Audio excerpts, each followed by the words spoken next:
मेरे चैनल में आपका बहुत बहुत स्वागत है। ये है क्लास 7 की बाल महाभारत कथा, जिसमें मैंने 26 चैप्टर तक करवा चुकी हूँ। तो आप डिस्क्रिप्शन बॉक्स में लिंक मिल जाएगा, आप जाकर देख सकते हो। साइंस के भी 4 चैप्टर का एक पार्ट करवा चुकी हूँ, 3 कंप्लीट है, तो आप वो जाके देख सकते हो। तो इसमें यदि आप नए हो मेरे चैनल पे तो चैनल को लाइक कीजिए, शेयर कीजिए और सब्सक्राइब कीजिए, ताकि मैं आपको ये सारे वीडियो आगे देती रहूँ। और उसके बाद जब ये ख़त्म हो जाएगी तो मैं आपको ये मैथ स्टार्ट कराऊंगी क्लास 7 की। तो उसमें शुरू करते हैं हम चैप्टर 7 या अध्याय 7 और शांति दूत श्री कृष्ण। शांति की बात करने के उद्देश्य से श्री कृष्ण जी हस्तिनापुर गए कि वो शांति चाहते थे कि शांति से सब कुछ हो जाए और युद्ध ना हो। उनके साथ सात्विक भी गए थे। रास्ते में कुशस्थल नामक स्थान पर वह एक रात विश्राम करने के लिए ठहरे। हस्तिनापुर में जब यह खबर पहुंची कि श्री कृष्ण पांडव की ओर से दूत बनकर संधि की चर्चा के लिए आ रहे, संधि का मतलब होता है मेल करने के लिए आ रहे हैं, तो धृतराष्ट्र ने आज्ञा दी कि नगर को खूब अच्छी तरह से सजाया जाए और पूर्ववासियों ने द्वारिकाधीश के स्वागत की धूमधाम से तैयारी की। दुशासन का जो महल था दुर्योधन के महल से काफ़ी अधिक ऊंचा था और सुंदर था, इसलिए धृतराष्ट्र ने आज्ञा दी कि उसी भवन में श्री कृष्ण जी को ठहराने का प्रबंध किया जाए। श्री कृष्ण हस्तिनापुर पहुंचे और पहले श्री कृष्ण ने धृतराष्ट्र के भवन में गए। फिर धृतराष्ट्र से विदा लेकर वे विदुर के भवन में गए और कुंती वहीं कृष्ण जी की प्रतीक्षा कर रही थी या उनका इंतजार कर रही थी। फिर आगे है इसमें, अब श्री कृष्ण जी को देखते ही श्री कृष्ण जी को देखते उन्हें अपने पुत्रों का स्मरण हुआ। स्मरण का मतलब उन्हें अपने पुत्रों की याद आई। श्री कृष्ण ने उन्हें मीठे वचनों से सांत्वना दिलाया या उसको दिलासा दिलाया, हिम्मत बधाई उनकी, और उन्हें विदा लेकर वहाँ से दुर्योधन के भवन में गए। दुर्योधन ने श्री कृष्ण का शानदार काफ़ी अच्छी तरह से स्वागत किया और उचित आदर और सत्कार करके भोजन का न्योता भी दिया। न्योता का मतलब निमंत्रण, कि आप हमारे यहाँ पे आके भोजन कीजिए। श्री कृष्ण ने कहा, राजन, जिस उद्देश्य को लेकर मैं यहाँ आया हूँ वह पूरा हो जाए तब मुझे भोजन का न्योता देना ही उचित होगा। यह कहकर वे विदुर के यहाँ चले गए और वहाँ भोजन करके विश्राम किया। इसके बाद श्री कृष्ण और विदुर ने आगे कार्यक्रम के बारे में उनकी सलाह हुई। विदुर ने कहा, उनकी सभा में आपका जाना भी उचित नहीं है, क्योंकि वो काफ़ी दुष्ट हैं। दुर्योधन नादि के स्वभाव से तो आप परिचित, मतलब दुर्योधन के जो व्यवहार था उससे तो आप काफ़ी परिचित हैं। उनका भी यही कहना था कि वे लोग कोई ना कोई कुचक्र रच कर श्री कृष्ण के प्राणों तक को हानि पहुंचाने की चेष्टा का मतलब होता है कोशिश करना। तो क्या करेंगे, वो उसकी चेष्टा करेंगे, कोशिश करेंगे। विदुर की बातें ध्यान से सुनने के बाद श्री कृष्ण बोले, मेरे प्राणों की चिंता आप न करें। अब दूसरे दिन सवेरे दुर्योधन और शकुनी ने आकर श्री कृष्ण से कहा, महाराज, धृतराष्ट्र आपकी प्रतीक्षा कर रहे हैं, आपका इंतजार कर रहे हैं। इस पर विदुर को साथ लेकर श्री कृष्ण धृतराष्ट्र के भवन में गए। वासुदेव क्यों बोला जाता है, क्योंकि इनके पिताजी का नाम वासुदेव था, और देवकी नंदन क्योंकि उनकी माता जी का नाम देवकी था। वासुदेव के सभा में प्रविष्ट होते ही सभी सभासद कूद खड़े हैं। प्रविष्ट का मतलब जब उन्होंने भवन में कदम रखा, मतलब कदम रखने के बाद, प्रविष्ट का मतलब कदम रखना। श्री कृष्ण ने बड़ों को विधिवत नमस्कार किया। विधिवत मतलब होता है विधि के अनुसार, तो विधि के अनुसार उन्होंने उनको प्रणाम किया और आसन पर बैठे। राजदूत का मतलब होता है जो किसी भी राज्य का प्रतिनिधि होता है। जैसे हमारे भी बहुत सारे राजदूत होते हैं इंडिया के, और क्या होता है कि विदेशों में जाके रहते हैं, ये विदेशों के, यहाँ पर तो उन्हें राजदूत बोलता है। और सम्भ्रात का मतलब होता है सम्मानित। तो क्या होता है, सम्मानित व्यक्ति, सम्मानित जो भी अतिथि है, मेहमान है, तो उनका सत्कार किया। इसके बाद श्री कृष्ण उठे और पांडव की मांग सभा, मतलब जो भी मांग थी उनकी सभा में के सामने रखी। फिर वह धृतराष्ट्र की ओर देख कर बोले, राजन, पांडव शांति प्रिय है, परंतु साथ ही यह भी समझ लीजिए कि वे युद्ध के लिए भी तैयार हैं।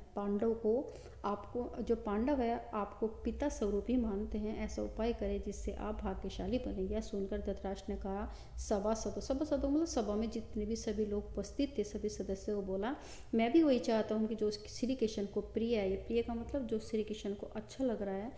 इस पर श्री कृष्ण दुर्योधन से बोले, मैं इतना ही कहना चाहता हूँ कि पांडव को आधा राज्य आप लौटा दें।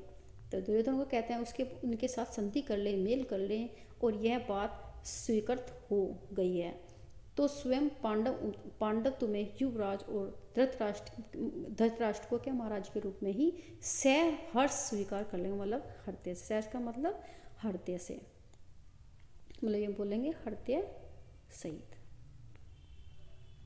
भीष्म और द्रोण ने भी दुर्योधन को बहुत समझाया, फिर भी दुर्योधन ने अपना हट नहीं छोड़ा और वह श्री कृष्ण का प्रस्ताव स्वीकार करने पर राजी नहीं हुआ। धृतराष्ट्र ने दोबारा पुत्र से आग्रह किया हो कि श्री कृष्ण का प्रस्ताव मान ले, नहीं तो कुल का नाश सर्वनाश हो जाएगा। दुर्योधन ने अपने सब को निर्दोषित करने की जो भी चेष्टा मतलब कोशिश की, उससे श्री कृष्ण को हंसी आ गई। तभी श्री कृष्ण ने दुर्योधन को उस मतलब जो भी उन सब अत्याचारों का विस्तार से स्मरण दिलाया जो उन्होंने पांडव के साथ किया था। मतलब उन्होंने छल किया था, कपट किया था, उन्हें अज्ञातवास उनको वनवास भेज दिया गया, उनका राज्य छीन लिया। भीष्म द्रोण आदि जो प्रमुख वृद्धों ने भी श्री कृष्ण के वक्तव्य मतलब जो भी उन्होंने कथन मतलब जो भी उन्होंने बात कही है उनका सबका समर्थन किया। यह देखकर दुशासन क्रोध हो उठा, गुस्सा हुआ और दुर्योधन ने बोला, भाई मालूम होता है कि लोग आपको कैद करके कहीं पांडव के हवाले न कर दे, तो इसीलिए चलिए यहाँ से निकल जाइए। और इस पर दुर्योधन उठा और अपने भाइयों के साथ वो क्या हुआ बाहर चला गया। इसी बीच धृतराष्ट्र ने विदुर से कहा कि तुम जरा गांधारी को सभा में तो ले आओ, उनकी जो समझ है काफ़ी स्पष्ट है, काफ़ी अच्छी है और किसी पक्षपात नहीं है, तो वह दूर की सोचती है। हो सकता है कि उनकी बातें दुर्योधन ही मान ले। यह सुनकर विदुर ने सेवकों को आज्ञा देकर गांधारी को बुला लाने को भेजा। गांधारी भी सभा में आई और धृतराष्ट्र ने दुर्योधन को भी सभा में फिर से बुलाया। दुर्योधन सभा में लौट आया, क्रोध के कारण उसकी आंखें लाल हो रही थी। गांधारी ने भी उसे कई तरह से समझाया, परंतु दुर्योधन ये बात मानने वाला कब था।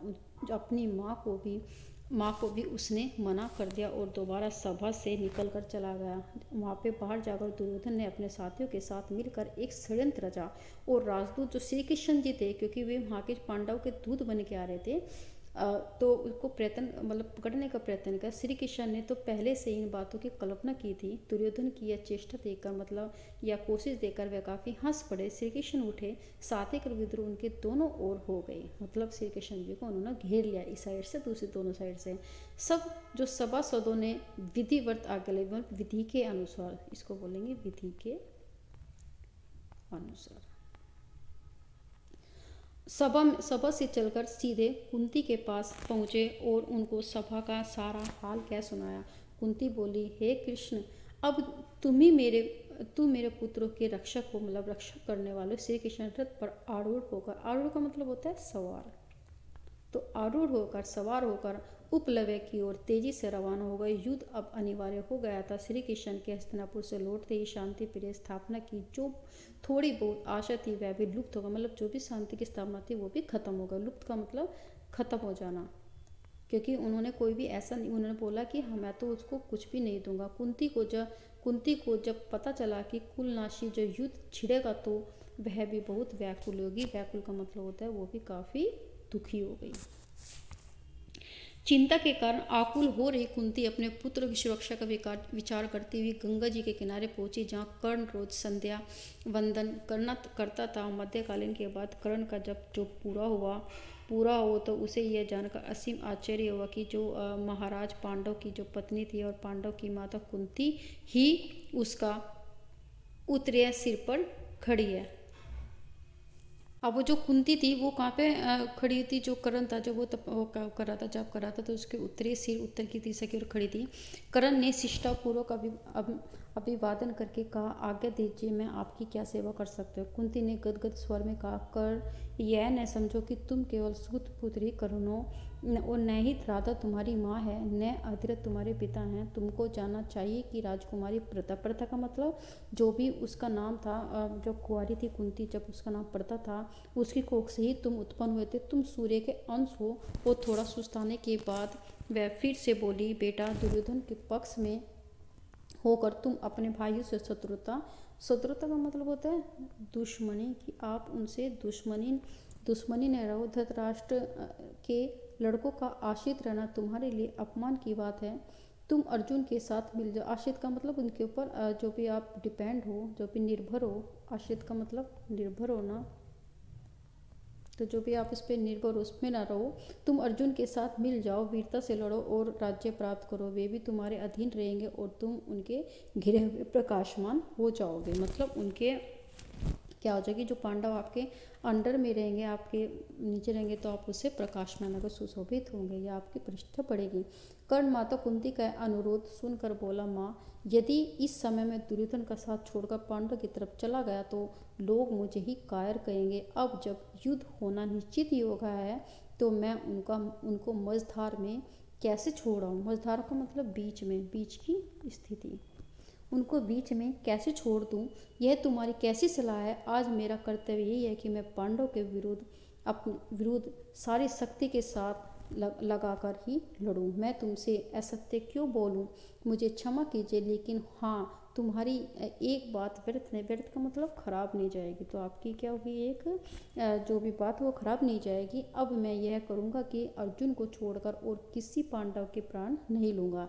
या तो अर्जुन इस युद्ध में काम आएगा या मैं, दोनों में से एक को तो मरना ही पड़ेगा। शेष जो चारों पांडव है मुझे चाहिए कितना भी तंग करे मैं उनको नहीं मारूंगा। माँ तुम्हारे तो 5 पुत्र हर हालत में रहेंगे, चाहे मैं मर जाऊं चाहे अर्जुन, हम दोनों में से एक बचेगा और बाकी 4 तो रहेंगे ही। तुम चिंता न करो।